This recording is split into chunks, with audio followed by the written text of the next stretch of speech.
Welcome back to my channel, guys. It's me, Earn, with another anime first impression video. This is not technically a retro anime. Usually, when I say retro, I consider it at least more than a decade. This is not more than a decade, but it is an older anime that I want to get my first impressions on. Before anything, guys, if you have not done so by now, make sure you subscribe to my channel. We are trying to reach 5K before the year is over, and I think it's a very possible goal. I just need the support of everyone who watches but doesn't subscribe. So please, if that is one of you, then do that so I can continue doing more here on YouTube. Also, there is links in the description below. One particular where you guys can buy cheap manga and anime at a very reasonable price. You guys can check those out and give some love to them as well. So, okay, this anime is going to be the Occultic 9, and it aired back in 2006, the fall of 2016. Sorry, not six. 2016. It is only 12 episodes long, and main reason that it got my attraction was because the genre. It's mystery, sci-fi slash horror.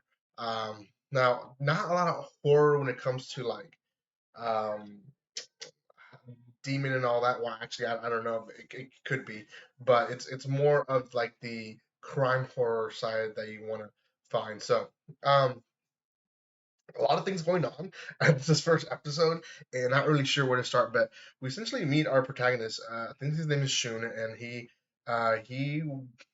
is in this club that essentially interviews people, and he really is into like the occult stuff, into the scary stuff, but doesn't really I don't think he fully believes in it.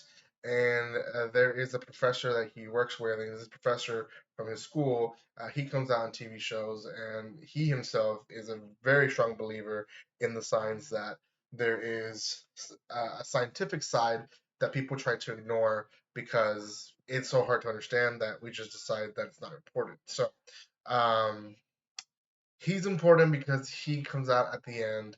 Um, Once again, he's a reason of some of the connections. So off that, there is a story of a little girl. I believe her name is Arya, and she or Arya is a girl who puts curses on people. And we see like a lady at one point goes and asks her to put a curse on a guy, and she says, "Give me all the information, I'll do it for you," etc., etc.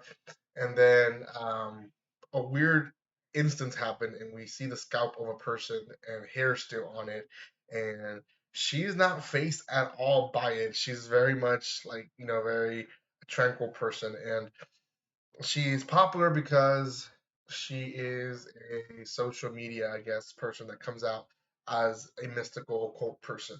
Now, Shun finds out that she's in it, and with his assistant, I believe her name is Ryoka, they go and find her in the school, and Arya immediately knows that Shun is essentially the key to her future. I think that's how she puts it.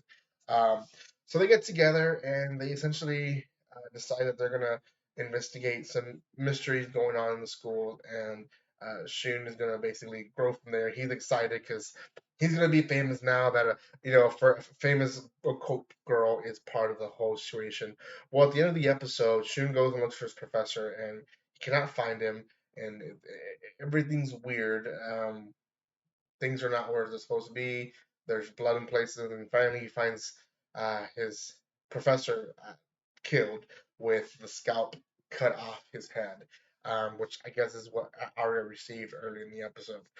That, in a nutshell, is the first episode, and to be honest, little loss of who is the enemy, who is not the enemy.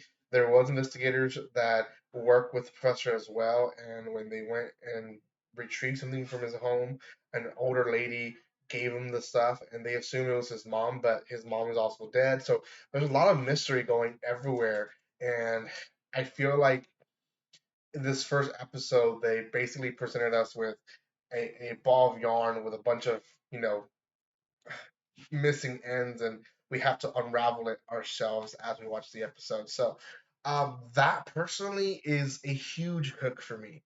I know a lot of people, when they watch an episode like that, they get overwhelmed and they decide it's not for me, it's too much. I don't care enough for the characters yet for me to want to stay.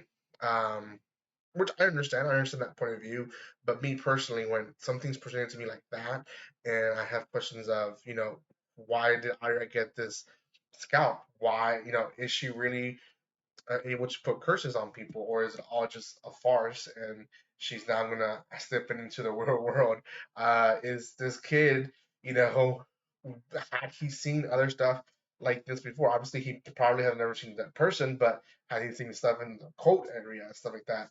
Why was the professor targeted? Why was he killed? Who killed him? Was it government people? Was it the other scientists that hated him because he's one of the only scientists in Japan that believe in the cult?